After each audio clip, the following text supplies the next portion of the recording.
দেশে বড় ধরনের দুর্নীতি বাড়ছে বলে দাবি টিআইবির। তাদের অভিযোগ, কেবল বড় আকারের নয়, মাঝারি দুর্নীতিও ঠেকাতে পারছে না দুদক। এদিকে দুদক প্রভাবমুক্তভাবে কাজ করছে জানিয়ে সংস্থাটির চেয়ারম্যান বলছেন, অকাট্য প্রমাণ পাওয়ার পরেও কেউ ছাড় পেয়েছেন এমন ঘটনা ঘটেনি। তাই দুদককে কোনোভাবেই দায়মুক্তি কমিশন বলা যাবে না। অন্যদিকে পৌর নির্বাচনে শুরু হয়েছে প্রার্থীদের আনুষ্ঠানিক প্রচার। তবে 14 ডিসেম্বর প্রতীক বরাদ্দের আগে দলীয় প্রার্থীরা নিজস্ব প্রতীক নিয়ে প্রচারে নামতে পারবেন না।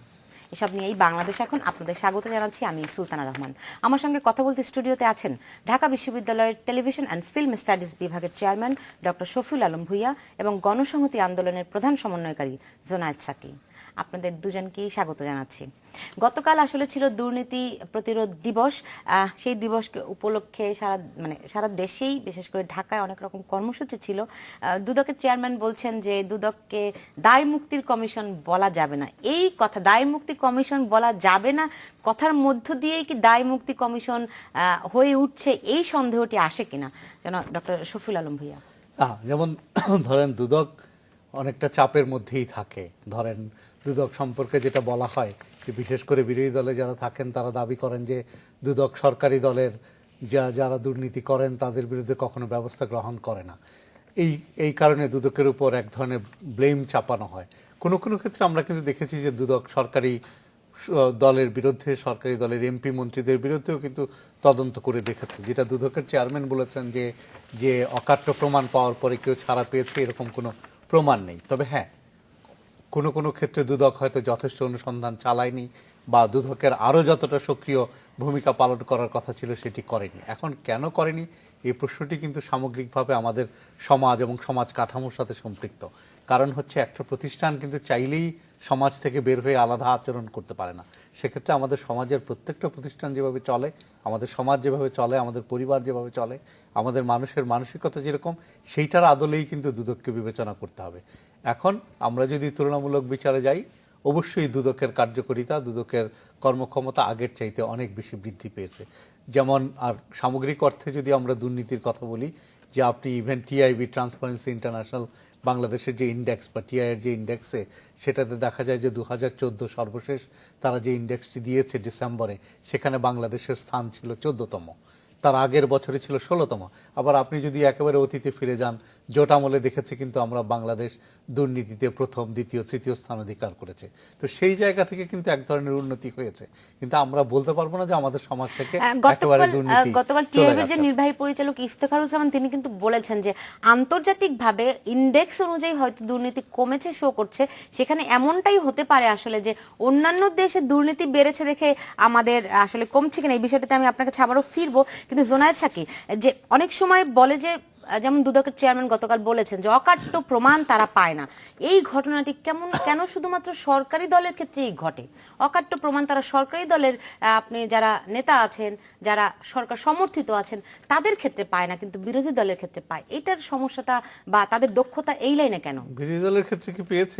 বিরোধী দলের কাউকে কি দুদক শাস্তি দিয়েছে? বিরোধী দলের অন্তত আপনার 20-22 জনের নামে মামলা এখন এই মুহূর্তে চলছে।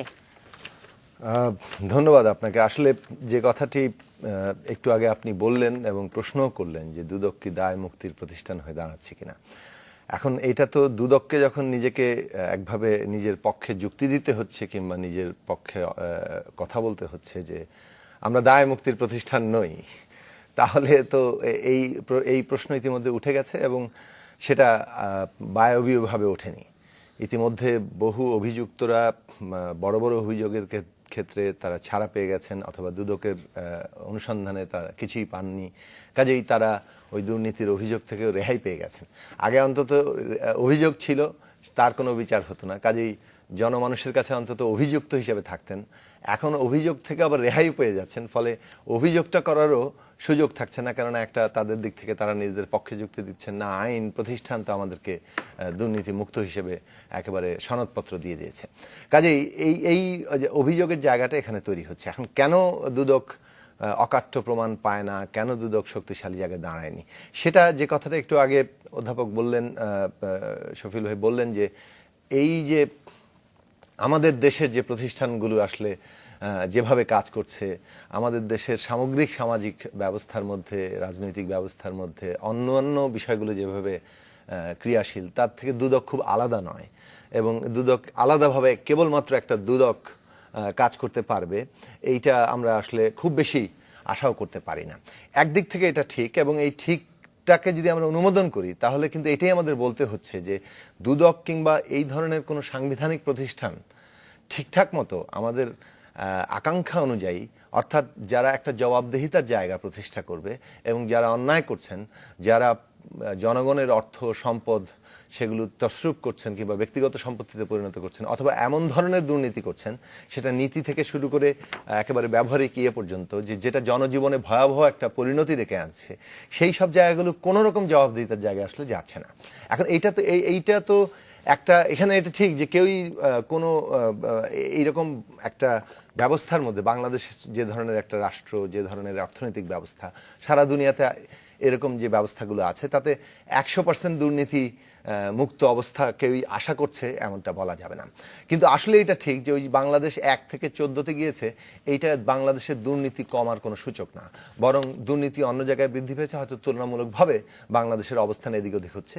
কিন্তু আমরা যদি বাস্তব ব্যবহারিক দিক থেকে দেখি তাহলে এই জায়গাটা সবাই অভিজ্ঞতার মধ্যে সবচেয়ে বড় ব্যাপার, ধরুন একদম মানে দরিদ্র, মানে আর্থিক দিক থেকে যারা কম আয় করেন, স্বল্প আয়ের মানুষ, প্রান্তিক মানুষ, ক্ষমতার দিক থেকে, আর্থিক দিক থেকে, আয়ের দিক থেকে, সমস্ত দিক থেকে তাদের জীবন কিন্তু আজকে ভয়াবহ পরিস্থিতি। আপনি এমন কোনো প্রতিষ্ঠান দেখাতে পারবেন না সরকারি ক্ষেত্রে যেখানে আজকে চাকরির জন্য মানে 6 লক্ষ 7 লক্ষ থেকে শুরু করে 10 লক্ষ 15 লক্ষ ইন সার্ভিস দুর্নীতি, অর্থাৎ তিনি অলরেডি একটা চাকরিতে যোগ দিয়ে দিয়েছেন, সেটা পুলিশ হোক, সেটা অন্য যে কোনো জায়গাতে হোক, সেখানে যে বদলি, এই অভিযোগ কি আপনি 10 বছর কিংবা 15 বছর কিংবা 20 বছর আগেও তো এই অভিযোগ ছিল? অবশ্যই ছিল, কিন্তু আপনি যদি এমন না যে মাত্রাটি বেড়েছে। আমি একটু বলি যে অবশ্যই, মানে প্রথমত অভিযোগ আগেও ছিল, এখনো আছে, কিন্তু অভিযোগটা যদি আপনি দেখেন যে এটা একটা সার্বিক, কি বলবো, যে এটাই একটা নীতিতে কিংবা এটা একটা নিয়মে পরিণত হয়েছে যে ও আপনি চাকরির জন্য এসেছেন।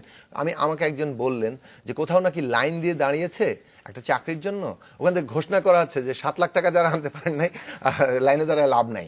তো এই যে একটা রীতিমতো ঘোষিত অবস্থানে পরিণত হচ্ছে, সেটা হচ্ছে বিপজ্জনক দিক।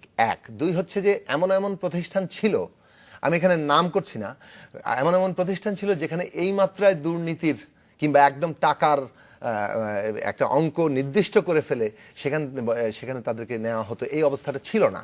কিন্তু এই যে কোনো জায়গায় এখন আর ফাঁক থাকবে না, অর্থাৎ আপনি হয়তো দেখা যাচ্ছে এই প্রতিষ্ঠানে বেশি দুর্নীতি হচ্ছে, ওই প্রতিষ্ঠানে কম হচ্ছে, অথবা কোথাও কিছুটা নিয়ম অনুসরণ করা হচ্ছে, এই জায়গাগুলো এখন একেবারেই বাতিল হয়ে যাচ্ছে। সব জায়গায় বরং নিয়ম হিসাবে প্রতিষ্ঠা হতে হচ্ছে যে চাকরি পেতে হলে আপনাকে টাকা নিয়ে আসতে হবে, টাকা থাকলেও হবে না, প্রপার চ্যানেল আপনি খুঁজে পাচ্ছেন কিনা সেই প্রপার চ্যানেলের মধ্যে যেতে হবে। এটা হচ্ছে এই চাপটা, আমি বলছি একদম সাধারণ মানুষ পর্যন্ত নাভিশ্বাস উঠেছে। তারপর ধরুন একেবারে আরো যদি প্রান্তিক আসেন, কৃষক তার ফসলের দাম পাবেন কিনা, এত বড় একটা দুর্নীতির কিন্তু কোনো হিসেব নিকেশ নাই। সরকার ঘোষণা করছে ধানের দাম এত টাকা, কিন্তু এই ধানের দাম খোদ কৃষক পাচ্ছেন কিনা, যিনি এত শ্রম ঘাম দিয়ে উৎপন্ন করছেন। অত প্রান্তিক অবস্থায় আমরা নাই বা গেলাম, যখন একেবারে প্রতিষ্ঠিত দুর্নীতিবাজরা দায় মুক্তি পেয়ে যান, তাদের সম্পর্কে যখন অকাট্য তথ্য প্রমাণ দুর্নীতি দমন কমিশন খুঁজে পায় না, তাহলে কি এইটা ওই দুর্নীতিবাজদের দক্ষতা আর দুদকের অযোগ্যতা, নাকি মানে সমস্যাটা আসলে কোন জায়গায়? তারা কি এত দুর্নীতিতে এতটাই মানে পারঙ্গম হয়ে উঠেছে যে দুদক খুঁজে পায় না, নাকি দুদকের ওই ক্যাপাসিটি নাই? ডক্টর শফিউল আলম ভাইয়া, তার আগে একটা বিষয় একটু কথা বলে নেই, সেটি হচ্ছে যে আজকে এর আগে আমরা টিআইবির ইন্ডেক্স নিয়ে কথা বলেছি। টিআইবির ইন্ডেক্সে 1 নম্বরে থাকলে বা 2 নম্বরে থাকলে অনেক উত্তেজিত হয়ে পড়ি আমরা। আজকে যখন 14 নম্বর, এটা একটা উন্নতি হিসেবে আমি দেখতে চাই। 14 নম্বরে এখন কিন্তু বলা হচ্ছে যে হয়তো অন্য দেশগুলোতে দুর্নীতি বেড়েছে, তাই হয়তো, এটা ইফতেখার সাহেবও বলেছেন, যেটা দুঃখজনক। তাহলে তাদের অন্তত এই যে করাপশন ইন্ডেক্সটাকে রিডিফাইন করা উচিত যদি তাই হয়। আর আরেকটা জিনিস হলো যেটা জুনায়েদ সাকি যেটা বলছিলেন, আমি এখানে বলি, ওই যখন ইন্ডেক্সটা করা হয় সেখানে অনেকগুলি ক্যাটাগরি আছে, তো সেই ক্যাটাগরিতে পয়েন্ট করা থাকে। সুতরাং যখন আপনি কোনো একটা পয়েন্ট, আপনার কিন্তু একই রকম আছে, অন্যান্য দেশের পয়েন্টগুলি বেড়েছে কিংবা কমেছে, ফলে অন্য দেশ থেকে আপনার দেশের অবস্থানটি নির্ধারিত হচ্ছে। সেটা কিন্তু তা না আসলে। না, ইন্ডেক্সে যদি আপনি ভালো করে বিশ্লেষণ করেন, ওইভাবেই নির্ধারিত হয়। ইন্ডেক্সটা আবার এটা দিয়েও নির্ধারিত হয় যে আপনার যে একটা বিশেষ ক্ষেত্রে যে অবস্থায় আপনি ছিলেন তার চাইতে খারাপ করলে তো ইন্ডেক্স নেমে যাবে। হ্যাঁ, নেমে যাবে। এখন কথা হচ্ছে যে আপনি সেই জায়গায় যদি একই রকম থাকেন, এমনকি এখন খারাপও একই করেন, রকম আমরা কিন্তু আছি আপনার কিনা? অন্যজন যদি বেড়ে যায় তাহলে তো আপনি না, তারতম্য আছে, আপনি তারতম্য কিছু আছে, হ্যাঁ, দুর্নীতির হ্যাঁ। বৃদ্ধি সত্ত্বেও আপনি কিন্তু ইন্ডেক্সে অনেক ইয়ে হয়ে যেতে পারেন। আসলে তা না, না, না, ইন্ডেক্স একটা না, না। মানে ইন্ডেক্স ইজ নট আমি দি মানে হ্যাঁ, ঠিক আছে, আমার কাছে মনে হয় না যে ইন্ডেক্স অ্যাবসলিউট স্ট্যান্ডার্ড না, কিন্তু বাট এই আমি যে পয়েন্টটা আমি বলার চেষ্টা করেছি সেটা হলো যে আমরা যখন ইন্ডেক্সে, তাইলে নিশ্চয়ই 1-2 নম্বরে থাকলেও আমরা চিন্তিত হব না, তাহলে যদি ইন্ডেক্স কোনো ব্যাপার না হয়, না, সেটা হচ্ছে নিশ্চয়ই আমার চিন্তিত point। হব। তাহলে তো সবিরোধিতা হয়ে যারা যাচ্ছে। চিন্তিত হবে না। আমি যে যে- কথাটা বলতে চাচ্ছি আমাদের ব্যবহারিক অভিজ্ঞতার জায়গা না, না, আমরা সেটাতে টিআইবির আমি আসছি। টিআইবির ইন্ডেক্স সেটাতে আমি আসছি। আমি এই বিষয়টা নিয়ে আরেকটু বিস্তারিত আলোচনা করতে চাই, একটা বিরতি জি, নিয়ে আসি। জি। নিচ্ছি মাত্র 40 সেকেন্ডের একটি বিরতি, সঙ্গেই থাকুন।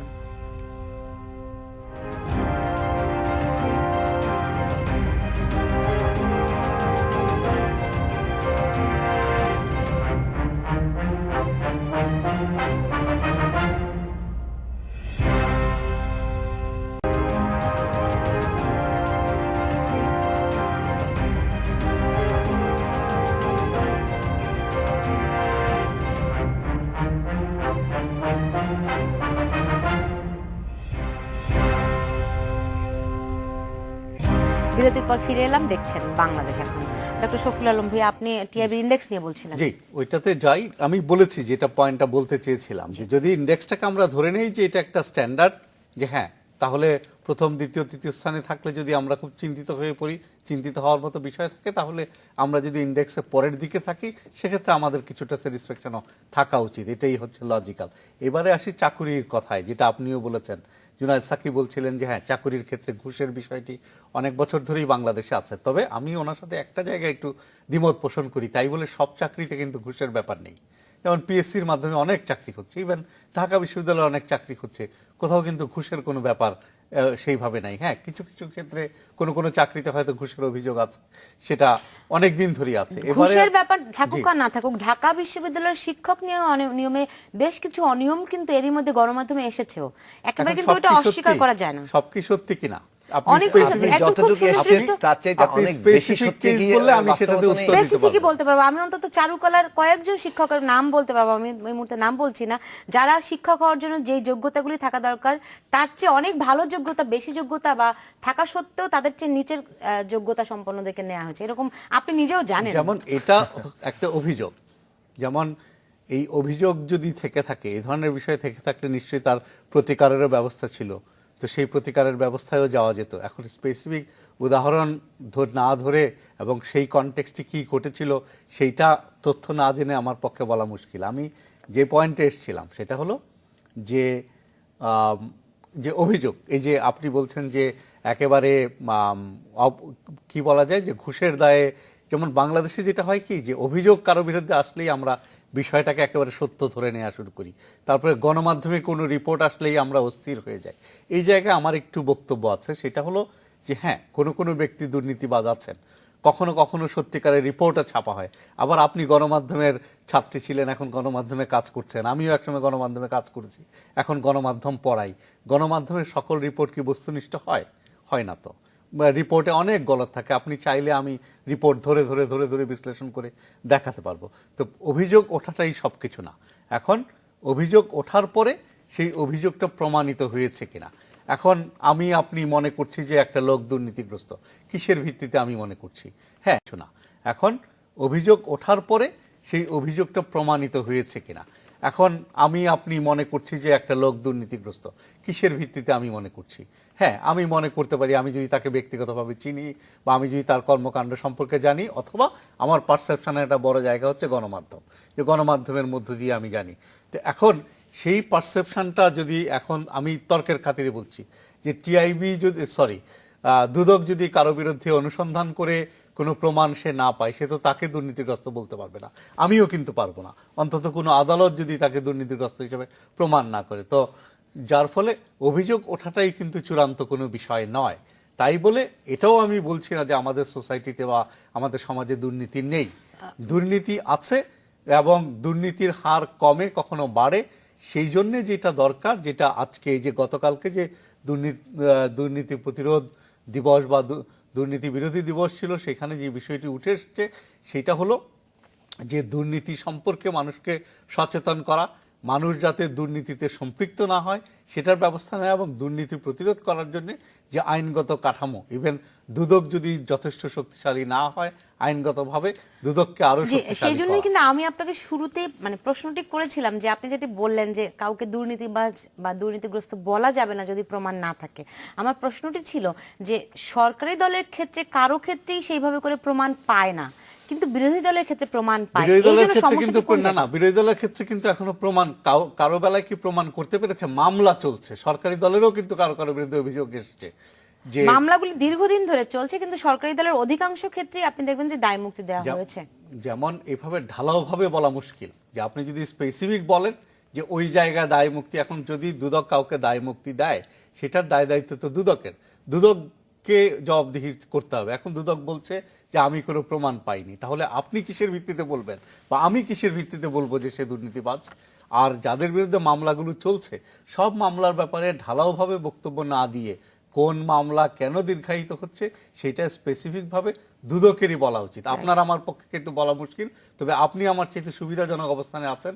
আপনার কাছে যদি সুনির্দিষ্ট তথ্য প্রমাণ থাকে যে হ্যাঁ বিরোধী দলের অমুকের বিরুদ্ধে মানে উইদাউট এনি রিজন মামলাকে দীর্ঘায়িত করা হচ্ছে, সেক্ষেত্রে আমার বক্তব্য যেটা হবে একজন সাধারণ নাগরিক হিসেবে, যদি সেটা অনিচ্ছাকৃত হয়, অন্যায়ভাবে হয়, সেটার প্রতিকার হওয়া উচিত এবং দুদক যদি সেটা করে থাকে দুদকের বিরুদ্ধে ব্যবস্থা নেওয়া উচিত। জি, দুদক গতকাল একটা দাবি করেছে, আমি একটু বলি, সেটা হচ্ছে যে তারা গঠনমূলক সমালোচনা করার মানে আহ্বান জানিয়েছে, যে দুদকের যেন গঠনমূলক সমালোচনা করা হয়। কিভাবে দুদকের গঠনমূলক সমালোচনা করা যায় জোনায়েদ সাকিব? না, গঠনমূলক সমালোচনা কোনটা সেটা নির্ধারণ করার এখতিয়ার কার কাছে? মানে কে ঠিক করে দিবে কোনটা গঠনমূলক হচ্ছে কোনটা গঠনমূলক হতেই পারে সুনির্দিষ্ট অভিযোগ নিয়ে। সরকারের দিক থেকে আমরা শুনি, সরকারও মাঝে মাঝে আমাদের বলেন যে গঠনমূলক সমালোচনা আমরা শুনতে চাই, কিন্তু এই গঠনমূলক সমালোচনা কোনটা এটা নির্ধারণ করার ক্ষমতাটা যদি নিজেদের কাছে রেখে দেওয়া হয় তাহলে ওইটা কিন্তু আরেক ধরনের ক্ষমতার চর্চা আর কি, যে আমি ঠিক করে দিব কোনটা গঠনমূলক আর কোনটা গঠনমূলক না। যে গঠনমূলক করছে না তাকে নানানভাবে হেনস্থা করা হবে। কাজেই সমালোচনার অধিকার, হ্যাঁ, সেই অধিকারটা নিয়ে এই যে ক্ষমতার মানদণ্ড তৈরি করার ক্ষমতাটা যদি সরকারের হাতে থাকে কিংবা এই দুদকের মতো প্রতিষ্ঠানে থাকে তাহলে কিন্তু সেখানে কোনো গণতান্ত্রিক চর্চা হবে না। সেই জন্য এই আলোচনাটা খুব জরুরি নয়। আমি যে আলোচনাটা জরুরি মনে করছি সেটা হচ্ছে যে সাধারণভাবে মানে ধরুন বাংলাদেশের মতো বাংলাদেশ তো একটা পুঁজিতান্ত্রিক ব্যবস্থার মধ্যে চলছে, সারা দুনিয়াতে এরকম চলছে, এবং পুঁজিতান্ত্রিক ব্যবস্থা আমরা অনেক বড় বড় কর্পোরেট দুর্নীতি দেখি, অনেক যাকে বলে ইন্ডিকেটরের দিক থেকে যারা খুব উপরের দিকে আছে, হ্যাঁ, যেখানে দুর্নীতি কম বলে বলা হচ্ছে সেসব জায়গাতেও বড় বড় কর্পোরেট দুর্নীতি আমরা দেখি। কাজেই কিন্তু একটা জায়গা হচ্ছে কি যে এক ধরনের জবাবদিহিতার কাঠামো যখন সেখানে থাকে তখন কিন্তু সর্বব্যাপী একটা বিস্তৃত হয় না। হ্যাঁ, সাধারণ মানুষ তখন অনেকগুলো জায়গা থেকে কিছুটা হলো নিস্তার পান। আমাদের দেশে যেটা হচ্ছে যে সরকারের বড় বড় দুর্নীতি কিংবা ক্ষমতাবানদের দুর্নীতি এগুলোর কোনোটার কোনো জবাবদিহিতা নাই, এবং যেটা হচ্ছে যে দুর্নীতি দমন কমিশন কিংবা দুদক এরা সরকারি দলের তো মানে কাউকে কিছু পাচ্ছেই না, তারা কি বলে আপনি যেটা বললেন যে দায় মুক্তি পেয়ে যাচ্ছে। এর সাথে যেটা হচ্ছে এমনকি বিরোধী দলেরও তাদেরকেও যে তারাও কি দুর্নীতি করেনি, তাদের সরকারের আমলে যথেষ্ট পরিমাণ দুর্নীতি করেছেন, তাদেরকেও তারা ঠিকমতো বিচারের আওতায় আনছেন না। বরং যেটা করা হচ্ছে যে তাদেরকে একটু মোচড় দেওয়া হচ্ছে, অর্থাৎ তাদেরকে মামলাটা চালিয়ে গিয়ে রাজনৈতিকভাবে তাদেরকে চাপের মধ্যে রাখা হয়েছে, যাতে তোমরা একটু যদি নিশ্চুপ থাকো, চুপচাপ বসে থাকো, তাহলে তোমাদের কিছু করা হবে না, আর যদি একটু মাথা তুলে ধরাও আবার মামলাটা চালু হয়ে যাবে। এই যে চাপ নীতি তৈরি করে রাজনৈতিক নিয়ন্ত্রণ করার প্রতিষ্ঠান, তার ফলে কিন্তু প্রতিষ্ঠান হিসেবে এটা কোনো কাজ করছে না। এবং এই ধরনের প্রতিষ্ঠান কাজ করে না কেন, যেটা আগে বললেন, আসলে আমাদের ক্ষমতার এককেন্দ্রিক চেহারা, একচেটিয়া ক্ষমতা, একজনের হাতে সমস্ত ক্ষমতা কেন্দ্রীভূত এবং সবাই ওইদিকে তাকিয়ে আছেন, যার ফলে কোনো প্রতিষ্ঠানের কোনো ক্ষমতার ভারসাম্য নাই। তারা যে চ্যালেঞ্জ করবেন, তারা যে একটা আত্মমর্যাদা নিয়ে দাঁড়াবেন এবং তারা যে সমাজে আইনের প্রতিষ্ঠা করবেন, সেটা সাংবিধানিকই কোনো ব্যবস্থা আমাদের এখানে নাই। না থাকার ফলে এখন দুদক কোনো জবাবদিহিতার জায়গায় আনতে পারছে না, এবং সেটার প্রভাব কিন্তু সর্বত্রই পড়ছে। অধ্যাপক শফিউল আলম ভূঁইয়া বললেন ঢাকা বিশ্ববিদ্যালয়ের নিয়োগের কথা। ঢাকা বিশ্ববিদ্যালয়ের টাকা লেনদেন কত হয় সেটা না হয় পরের আলোচনা। প্রথমত টাকা লেনদেন যদি নাও হয়ে থাকে, আমরা ধরে নেই এখানে যে নিয়োগের ক্ষেত্রে এই অভিযোগ কোন ডিপার্টমেন্টে নেই, যে এই যে অধিকতর যোগ্য লোক বাদ দিয়ে দলীয় রাজনীতি অথবা বড় বড় ক্ষমতাবানদের মানে কি বলে পৃষ্ঠপোষকতায় অনেক তলার লোকেরা এখানে তারা বিশ্ববিদ্যালয়ের শিক্ষকের চাকরি পেয়েছেন। এগুলো এমন পর্যায়ে চলে এসেছে যে এখন উদাহরণ দেওয়াটা একটা ব্যক্তিগত শত্রুতার পর্যায়ে নিয়ে যাবে, কারণ উদাহরণটা এই সংখ্যা কিন্তু কম, খুব বেশি যে তা কিন্তু না, বলা যায় না। যোগ্য এটা কে ডিফাইন করছে? না যোগ্যতা না, তো এটা তো ডিফাইন একটা করার আপনার standard রেজাল্ট আছে। আছে, তাই না? যোগ্যতা ডিফাইন করার তো রেজাল্ট আছে, তাই না? তাকে ইন্টারভিউ বোর্ড ফেস করতে হয়, ইন্টারভিউ যিনি selection- যিনি ফার্স্ট হয়েছেন অনার্স মাস্টার্সে, তার চাইতে যদি অন্য আরেকজন তলার দিক থেকে নিয়ে আসেন এবং তার পরিচয় সেরকম সরকারি ছাত্র সংগঠনের সেরকম পরিচয় কিন্তু থাকে, হয় না। তার পরিচয় অমুক ক্ষমতাবান থাকে, সেরকম হয় না। ঢাকা বিশ্ববিদ্যালয়ে আপনি সাধারণভাবে যদি যান সেটা হয়। আমি বলতে চাইছি যে এই যে কোনো প্রতিষ্ঠান রেহাই পাচ্ছে না, এবং সবচেয়ে বড় কথা হচ্ছে যে সাধারণ মানুষ যারা নিজেরা দুর্নীতি করার কোনো জায়গাতে অবস্থান করেন না, কারণ ক্ষমতাই তাদের অত্যন্ত সীমিত, তাদের জীবনে যে আজকে নাভিশ্বাস হচ্ছে। আমি ওই কারণেই বলতে চাইছি যে আজকে সাধারণ মানুষ, যিনি কৃষক, ফসল ফলাচ্ছেন, দাম পাচ্ছেন না, তাকে একটা চাকরি দিতে হবে তার ছেলে মেয়েকে, তার জন্য তাকে সেটা পুলিশে যান, সেটা সামরিক বাহিনীতে যান, সেটা যে কোনো প্রতিষ্ঠানে যান, এই সব জায়গায় তাদেরকে রাজনীতিবিদরা একটা যদি হন ক্ষমতার অর্থের কেন্দ্রে, জায়গায় নিতে তাদের হচ্ছে। তাদের ক্ষেত্রে যদি দায় মুক্তির ব্যাপার থাকে কিংবা তাদের ক্ষেত্রে যদি অকাট্য প্রমাণ পাওয়ায় ঘাটতি থাকে, তাহলে আসলে প্রান্তিক মানুষের ভিতরে পারসেপশনটা কি দাঁড়ায় এবং প্রান্তিক মানুষ কি করে আসলে দুর্নীতিমুক্ত সমাজ প্রত্যাশাই করতে পারে? কিংবা আমি ঠিক উল্টাভাবে যদি বলি, তারা তো দুর্নীতিগ্রস্ত সমাজ দেখেই অভ্যস্ত হবে না। এর ফলে যে একটা চক্র, দুর্নীতির যে চক্র, সেই চক্র আসলে শেষ পর্যন্ত কোথায় নিয়ে যাবে, এই বিষয়গুলি নিয়ে ফিরবো আমি। নিচ্ছে একটা ছোট্ট বিরতি, সঙ্গে থাকুন।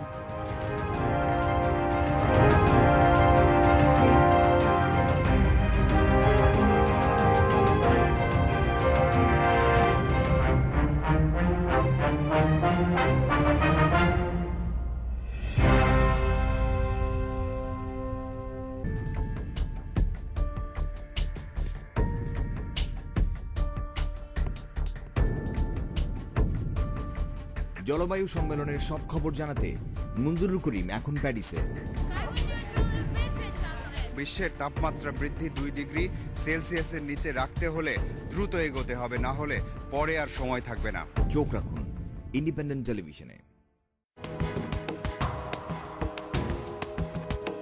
বাংলাদেশ এখন সৌজন্যে বিবিএস কেবলস।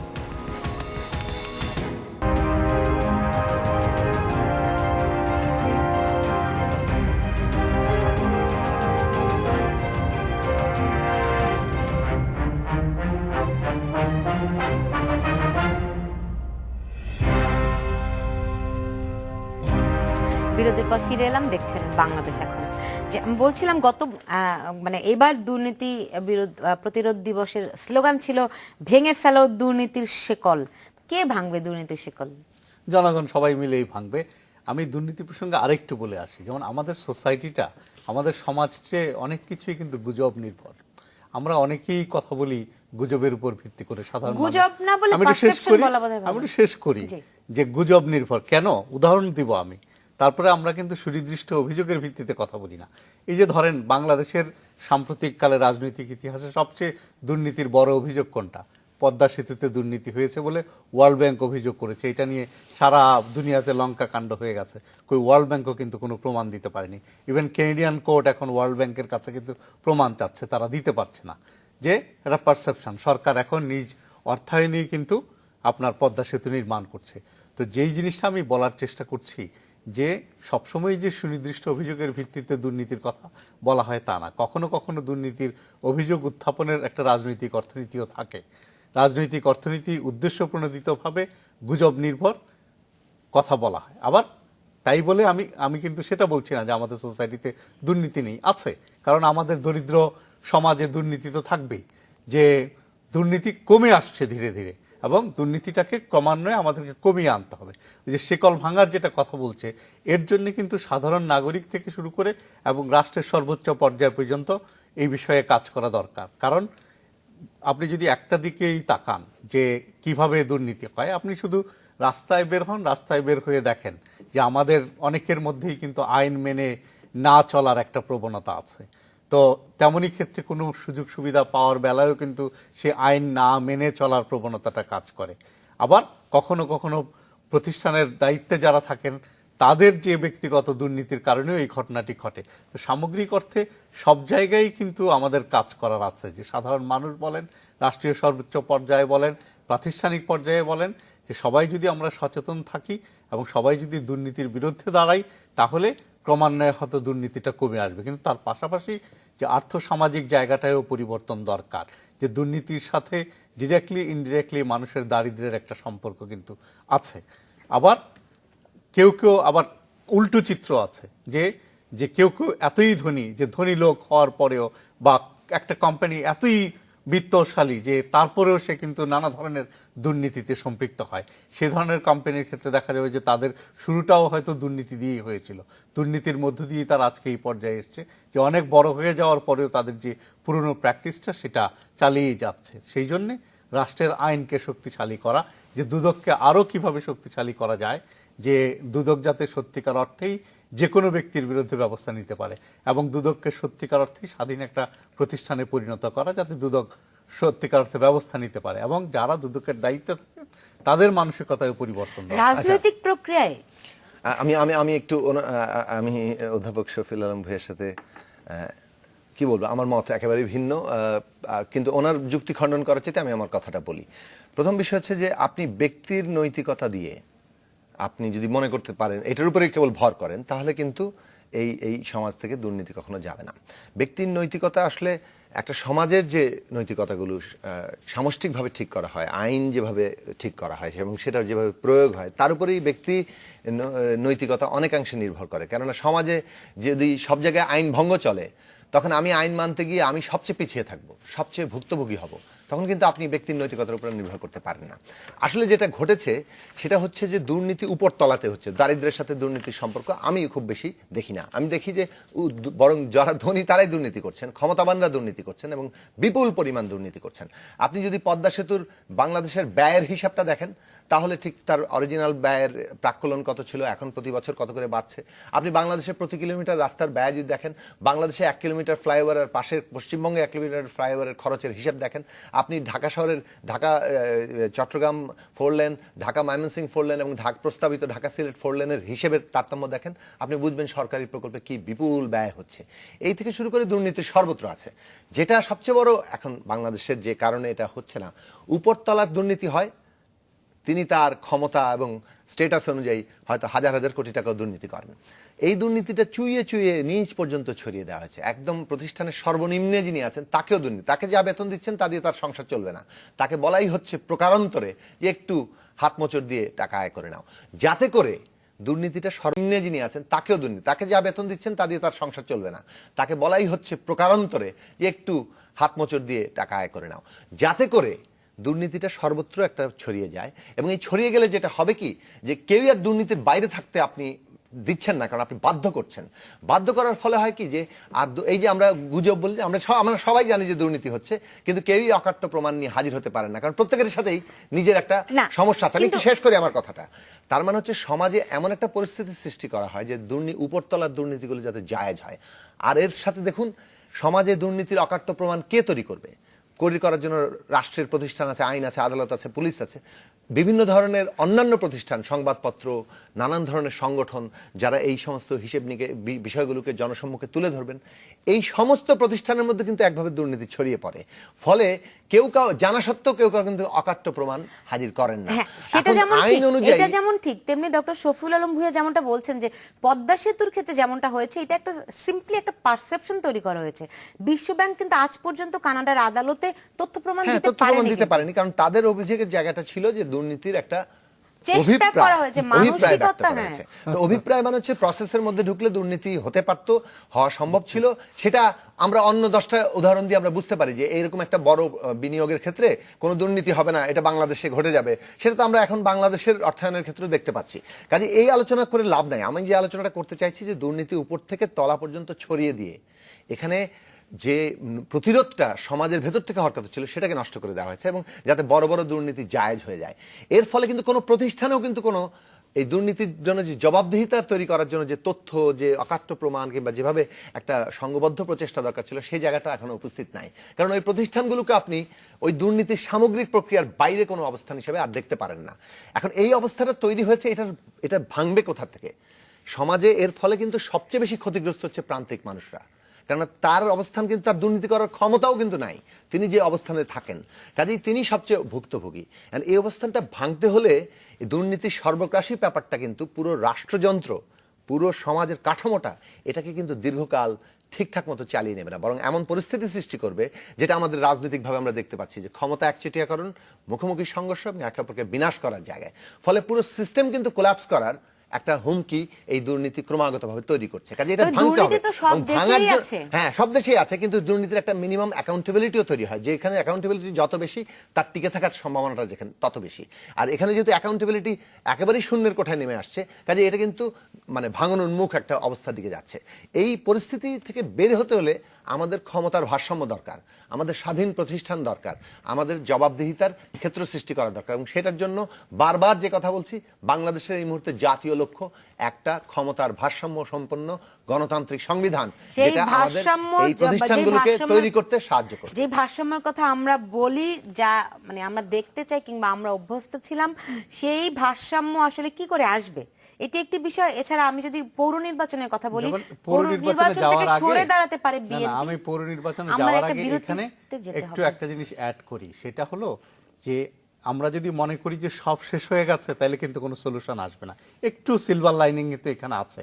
এখন কিন্তু আপনি জানেন যে তথ্য অধিকার আইন হওয়ার ফলে আমি যে এটাতে- সরকারি প্রতিষ্ঠানগুলো এবং বিশেষ করে পাবলিক অর্থায়নে যে প্রতিষ্ঠানগুলো আছে, তারা কোথায় কি ব্যয় করছে, কোথায় কি খরচ করছে, সেটা জানার অধিকার কিন্তু জনগণের আছে। জনগণ অনেক ক্ষেত্রে, গ্রামের প্রান্তিক মানুষও কিন্তু আজকে সরকারের কাছে জবাবদিহিতা চাচ্ছে তথ্য কিন্তু অধিকার সেই আইনের তথ্য অধিকার আইন আলোকে। আমরা কতখানি আসলে কাজে লাগাই, এটি যেমন একটি প্রশ্ন, সেইটি কতটা মানুষ কাজে লাগানো যায় সেটি একটি সেটাও বড় একটা প্রশ্ন। খুব দ্রুত এই তথ্য পাওয়া যায় কিনা আমি জানি না, আপনি তথ্য অধিকার আইনে কখনো তথ্য চেয়ে পেয়েছেন কিনা, এই বিষয়গুলি নিয়ে আমি ফিরবো, নিচ্ছে একটা ছোট্ট বিরতির সঙ্গেই থাকুন।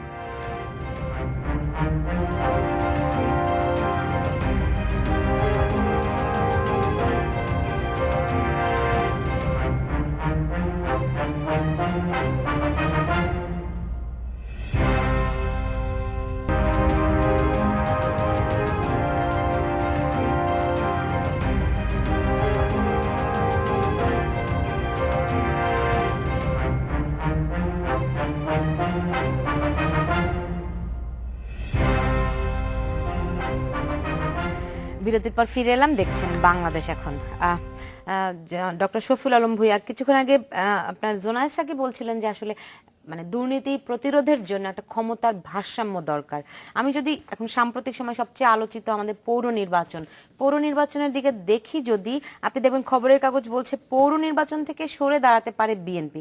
তারা আগেও 5ই জানুয়ারি নির্বাচন তারা প্রত্যাখ্যান করেছে, এখন যদি এই নির্বাচন থেকেও সরে দাঁড়ায়, তাহলে তৃণমূলে কি ভারসাম্য থাকবে?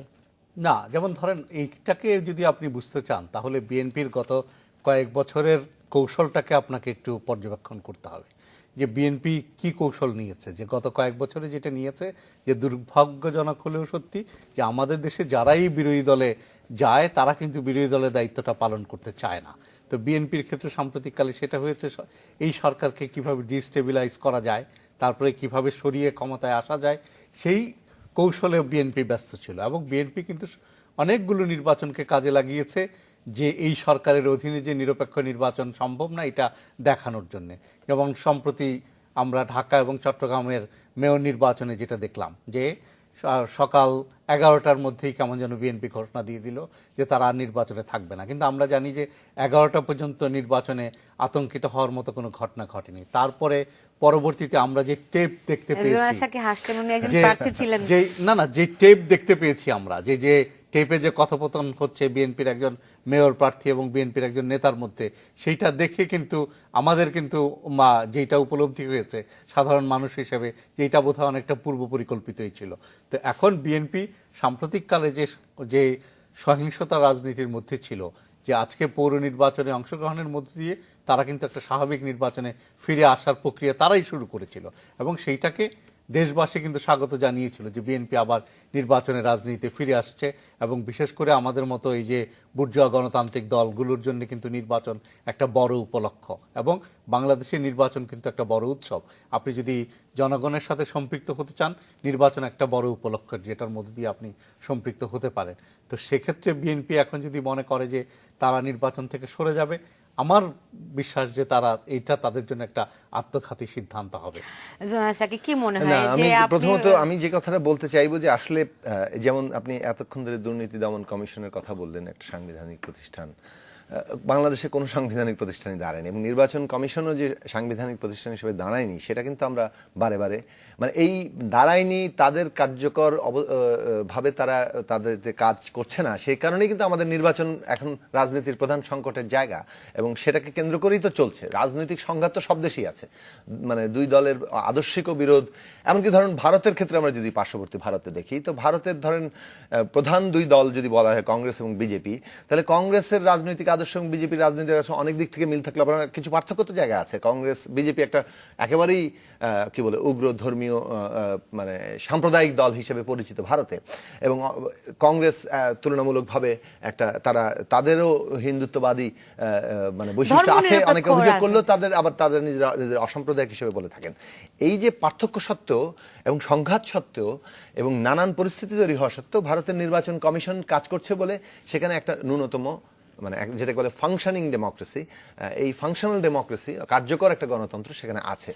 বাংলাদেশে কিন্তু এই জায়গাটা তৈরি করা যায়নি বলেই কিন্তু ক্ষমতা মানে একচেটিয়াকরণ হচ্ছে এবং একচেটিয়াকরণের ফলাফল হচ্ছে আরো অধিকতর সংঘাত এবং সেটা একেবারে বিনাশের পর্যায়ে যাওয়া।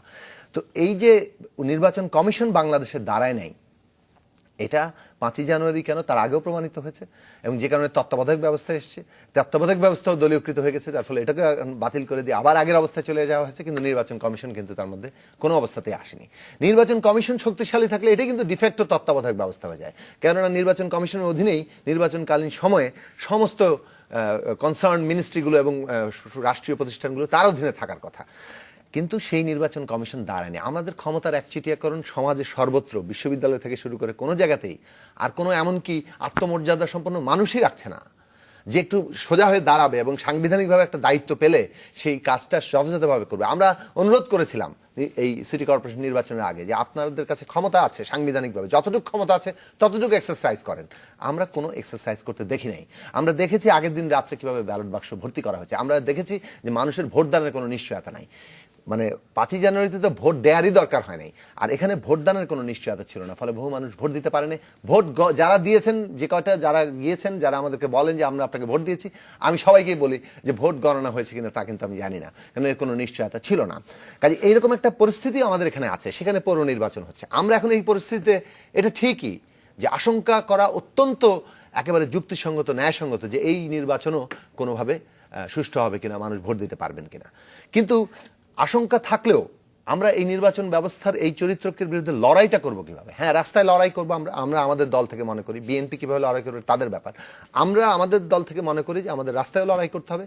আবার এই নির্বাচন ব্যবস্থার ভেতরেই তার অগণতান্ত্রিক চরিত্র, তার যে এই যে মানুষের ভোটের যে নিশ্চয়তা নেই সেখানে, এবং এর যে নানানভাবে মাস্তানি, অর্থ, কালো টাকা, দুর্নীতি, সাম্প্রদায়িকতা সবকিছু মিলে যে অবস্থাটা আছে, সব চরিত্রগুলো আমাদের উন্মোচন করা দরকার। কেননা এটার মধ্যে দিয়েই জনগণ তার ভোটের অধিকারের ব্যাপারে অধিকতর সচেতন হয়ে তাদের সংঘবদ্ধ শক্তি দিয়ে নিজের ভোটের অধিকার এবং একটা ওইরকম নির্বাচন কমিশন প্রতিষ্ঠা সংগ্রামকে এগিয়ে নিয়ে বিএনপি যদি এই নির্বাচন থেকে সরে দাঁড়ায়, গতকাল খালেদা জিয়াও কিন্তু বলেছেন যে এই নির্বাচন কমিশন অথর্ব, তিনি মন্তব্য করেছেন, তাহলে এই নির্বাচন থেকে সরে দাঁড়ালে তাদের মানে লাভ ক্ষতি কি আছে, সামগ্রিকভাবে দেশের লাভ ক্ষতি কি আছে, এই বিষয়গুলি নিয়ে আমি ফিরবো, নিশ্চিত ছোট্ট বিরতি, সঙ্গে থাকুন।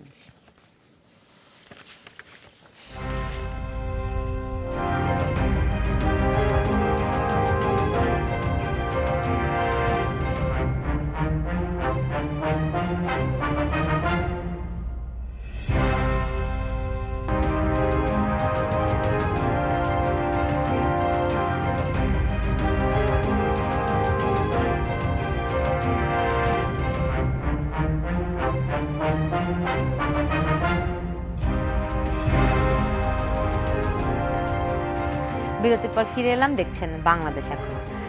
ডক্টর শফিউল আলম ভূঁইয়া, এই বিএনপি যদি সত্যিই এই নির্বাচন থেকে সরে দাঁড়ায়, সেক্ষেত্রে লাভ ক্ষতি আসলে কি হবে? বিএনপির কি লাভ ক্ষতি হতে পারে, সামগ্রিকভাবে এই নির্বাচনে কি লাভ ক্ষতি হতে পারে? সেটাতে যাওয়ার আগে জুনায়েদ সাকি কিন্তু একটা গুরুত্বপূর্ণ বিষয় উত্থাপন করেছিলেন, সেটা হলো যে আমাদের দেশে যে নির্বাচন কমিশন দাঁড়ায়নি বলেছেন, কেন দাঁড়ায়নি ভারতের উদাহরণ নিয়ে উনি বলেছেন ভারতে অত্যন্ত শক্তিশালী একটা নির্বাচন কমিশন আছে, আমাদের এখানে কেন দাঁড়ালো না তার কিন্তু একটা ঐতিহাসিক কারণ আছে।